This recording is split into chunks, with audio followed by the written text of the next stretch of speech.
স্বাগত জানাই। আজ ভারতীয় রেল সগর্বে তার ১৭৩তম প্রতিষ্ঠা দিবস উদযাপন করছে।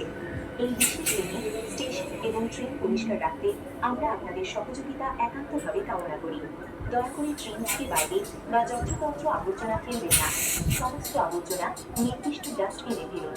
যদি দেখেন ডাস্টবিন ভর্তি আছে, তবে পরিচ্ছন্নতা কর্মীরা এসে সংগ্রহ না করা পর্যন্ত দয়া করে আবর্জনাগুলি আপনার সিটের নিচে সুরক্ষিত রাখুন। আপনাদের কাছে অনুরোধ, বায়ু টয়লেটে কোনো ধরনের আবর্জনা ফেলবেন না এবং ব্যবহারের পর সর্বদা ফ্লাশ করুন।